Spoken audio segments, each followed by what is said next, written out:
সনদে স্বাক্ষরিত যে বিষয়গুলো আছে তার বাইরে যদি সরকার কোনো সিদ্ধান্ত নিতে যায়, সেটা কোনো রাজনৈতিক দল যারা সনদে স্বাক্ষর করেছে তাদের উপরে কোনো দায় দায়িত্ব বর্তাবে না বা মানতে বাধ্য নয়। জুলাই জাতীয় সনদ 2025 ঐতিহাসিক অনুষ্ঠানের মধ্য দিয়ে স্বাক্ষরিত হয়েছে। সেই সনদে বিভিন্ন রাজনৈতিক দলের বিভিন্ন দফায় কিছু নোট অফ ডিসেন্ট আছে।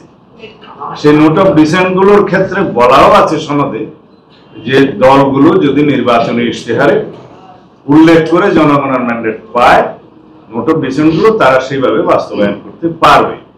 এখানে আমরা 100% একমত, এখনো আমরা সেই জায়গায় আছি এবং আমরা স্বাক্ষরিত সনদের বাইরে নাই।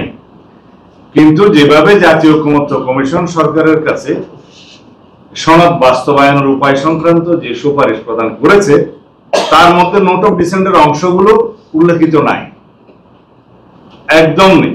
শুধু প্রস্তাবগুলোর ব্যাপারে 48টা দফা দিয়ে তারা একটা তফসিল করেছেন। সেই তফসিলে প্রস্তাবগুলো সম্পর্কে গণভোটের প্রস্তাব করেছে। গণভোটের বিষয়ে আমরা একটা জাতীয় ঐকমত্যের স্বার্থে একই দিনে জাতীয় সংসদ নির্বাচনের দিনে একই দিনে গণভোটের মাধ্যমে জনগণের সম্মতি নেওয়ার জন্য জুলাই জাতীয় সনদের উপরে আমরা রাজি হয়েছিলাম। সে জায়গায় আমরা আছি। এখন এই স্বাক্ষরিত সনদের বাইরে গিয়ে কোনো রাজনৈতিক দল জুলাই সনদ বাস্তবায়নের জন্য যে অযৌক্তিক এবং নতুন নতুন ইস্যু করে যে আন্দোলন করছে সেই ব্যাপারে তাদেরকে বক্তব্য প্রদান করতে পারেন।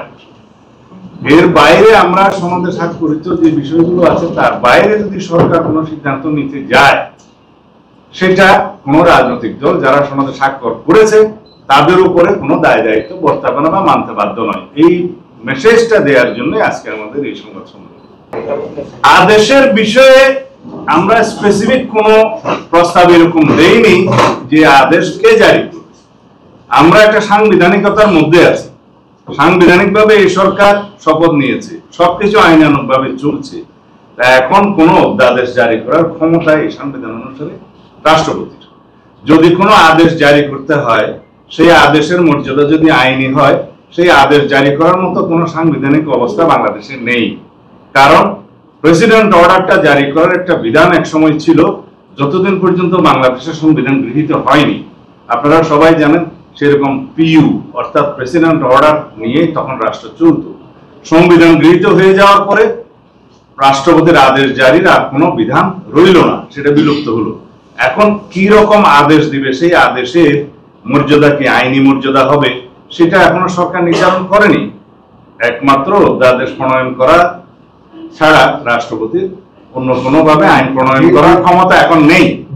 এখন যেটা করছে আর কি, রাষ্ট্রপতি অধ্যাদেশ জারি করে রাষ্ট্রপতি যেটা করছে, কিন্তু আদেশ জারি করার কোনো বিধান বর্তমান সংবিধানে নেই।